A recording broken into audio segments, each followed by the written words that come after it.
श्रोते हो, आपण ऐकत आहात आकाशवाणी परभणी केंद्राचं छानसं प्रसारण.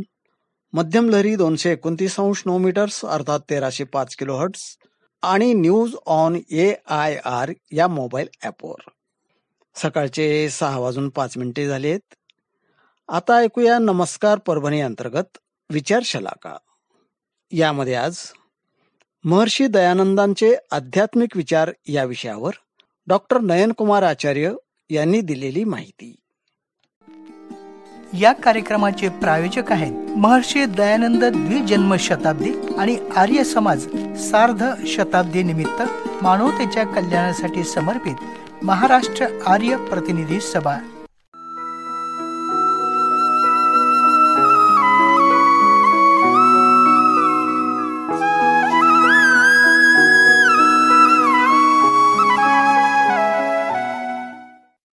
महर्षी दयानंदांचे आध्यात्मिक विचार. योगभक्ती उपासनेचे क्षेत्र जे प्रदूषित झाले, दयानंदांच्या विचारांनी संशुद्धते पुन्हा बनले. श्रोते हो, शुभ नमस्ते. मानव समाज हा मूल्यांच्या अभावी शोकसागरात बुडून दुःखाचे जीवन जगत असतो.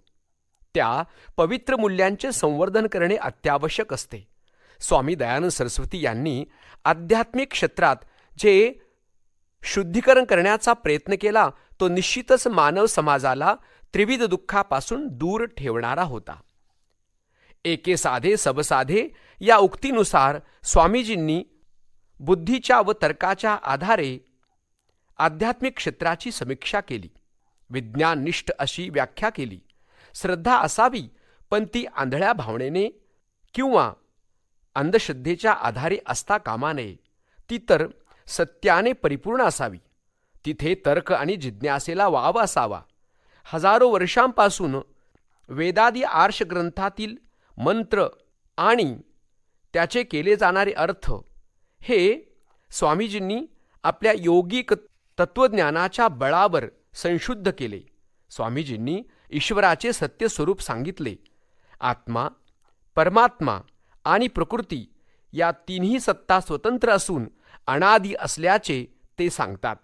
ईश्वर हा सर्वव्यापक असून त्याची प्रतिमा होऊ शकत नाही असे स्वामीजी न तस्य प्रतिमा अस्ति यस्य नाम महद यशः या वेदमंत्राच्या आधारे स्पष्ट करतात. त्यांच्या मते ईश्वर, जीवात्मा आणि प्रकृती ही तिन्ही तत्वे स्वतंत्र व वेगळी आहेत. त्यांचा हा त्रैतवाद वेदानुमोदित आहे. या तीन सत्ता स्वतंत्र आहेत. ईश्वर हा सच्चिदानंद स्वरूप असून तो एक सर्वव्यापक म्हणजेच अणुरेणूमध्ये भरून उरला आहे. तर आत्मा हा मानवी देहात सामावलेला असून संख्येने तो अनेक आहे. तो प्रकृती तत्वापासून अलिप्त आहे. त्याची शक्ती सीमित स्वरूपाची आहे. वैदिक त्रैतवादाचा सिद्धांत मांडताना स्वामीजी म्हणतात, विश्वाचे मूळ कारण प्रकृती किंवा परमाणू हे अनादि स्वयंसिद्ध कारणरहित प्रारंभरहित आहेत. या परमाणूपासून सृष्टी बनविणारा जो चेतन निमित्त कारण आहे तो परमेश्वर आहे. तोही स्वयंसिद्ध, स्वयंभू आणि अनादीच आहे. या सृष्टीचा उपभोग घेणारे सामान्य कारण जीव हे स्वयंसिद्ध, स्वयंभू आणि अनादी आहेत. अशा प्रकारे ईश्वर, जीव आणि प्रकृती या तिन्हींचे स्वतंत्र अस्तित्व आहे असे स्वामीजी सांगतात. ईश्वर हा परमाणूच्या द्वारे जीवांकरिता सृष्टीची रचना करतो.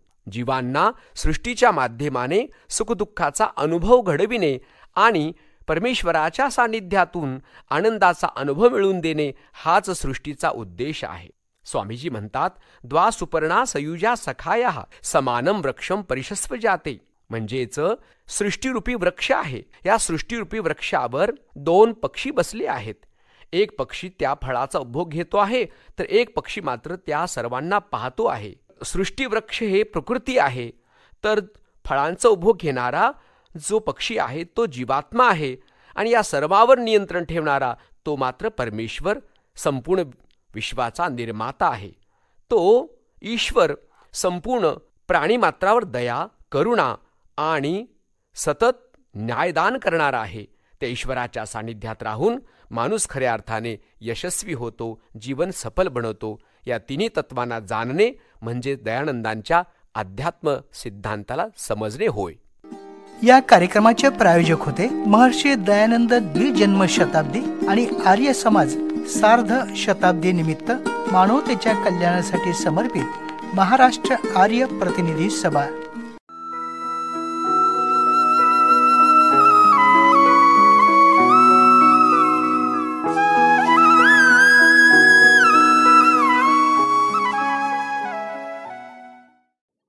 श्रोते हो, आपण ऐकत होता महर्षी दयानंदांचे आध्यात्मिक विचार या विषयावर डॉक्टर नयनकुमार आचार्य यांचे विचार विचार शलाका या कार्यक्रमातून. विचार शलाका हा कार्यक्रम प्रसारित करण्यात आला आकाशवाणीच्या परभणी केंद्राहून. आमची यानंतरची उद्घोषणा काही क्षणातच.